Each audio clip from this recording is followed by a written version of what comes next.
Hi, నేను ఎక్కడికి వెళ్తున్నానంటే శ్రావణ మాసంలో తప్పకుండా దర్శించుకోవలసిన ఆలయం చార్మినార్ దగ్గర ఉన్న భాగ్యలక్ష్మి అమ్మవారు టెంపుల్. అయితే ఇక్కడ అమ్మవారు స్వయంగా వెలిచారు. అయితే ఈ ఈ గుడికి ఒక పూర్వకాలంలో ఒక కథనం ఉన్నది. ఏంటంటే ఈ చార్మినార్కు కాపలా ఉండే అతను కాపలా ఉండే అతనికి అమ్మవారు దర్శనం ఇచ్చిందట. అయితే అతను నేను వెళ్ళి సుల్తాన్ తీసుకొని వస్తా అని చెప్పి నేను వచ్చేదాకా ఎక్కడికి వెళ్ళకూడదు అని అతను అమ్మవారి దగ్గర మాట తీసుకొని వెళ్తాడు. అయితే ఈ కాపలా ఉండే అతను సుల్తాన్ దగ్గరికి వెళ్తాడు. సుల్తాన్ దగ్గరికి వెళ్ళిన తర్వాత ఇట్లా నాకు చార్మినార్ దగ్గర అమ్మవారు దర్శనం ఇచ్చింది, నేను అమ్మవారిని అక్కడ నేను వచ్చేదాకా ఎక్కడికి కదలొద్దని చెప్పాను అని సుల్తాన్కి చెప్తాడు.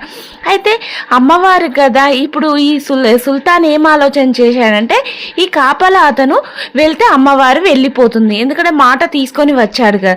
అయితే ఈ కాపలా ఉండే అతన్ని వేరే రాజ్యానికి పంపిస్తే అని వేరే సిటీకి పంపించేసాడట. అయితే అమ్మవారు అక్కడనే కొలువు తీరుతుంది కదా, ఎందుకంటే మాట ఇచ్చింది కాబట్టి ఎక్కడికి తను వచ్చేదాకా కాపలా ఉండే అతను వచ్చేదాకా ఎక్కడికి వెళ్ళదని నమ్మకం. అయితే ఇతను బయట రాజ్యానికి వెళ్ళేసరికి అమ్మవారు అయితే అక్కడనే నిలిచిందట. అయితే భాగ్యలక్ష్మి అమ్మవారు అందుకే కొలువు తీరు వెలిసింది అంటారు. అమ్మవారు ఎంత ముగ్ధ మనోహరంగా ఉన్నది కదా. అక్కడ ఉన్న విగ్రహాలు స్వయంభుగా వెలిచిన విగ్రహాలట. ఇక్కడ ప్రతి అమావాస్యకు అన్నదానము మార్నింగ్ నుంచి సాయంత్రం వరకు పెడతారట. ప్రతి శుక్రవారం 6 హారతులు ఇస్తారంట ఇక్కడ. అయితే ఇక్కడ దీపావళి పండుగకు అప్పుడు 5 రోజులు లక్ష్మీదేవి పూజలు అయితే జరుగుతాయట. ప్రతి దీపావళికి భక్తులకు ఒక కాయిన్ ఇవ్వడం జరుగుతుంది. ప్రతి సంవత్సరం 5 నుంచి 6 లక్షల కాయిన్స్ పంచుతారట.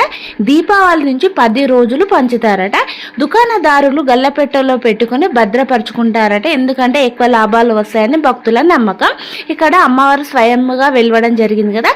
ప్రతి శుక్రవారం 6 హారతులు అయితే ఇస్తారంట. అమ్మవారు ఎంత ముగ్ధ మనోహరంగా ఉన్నది కదా ఈ ఆలయం భాగ్యలక్ష్మి టెంపుల్.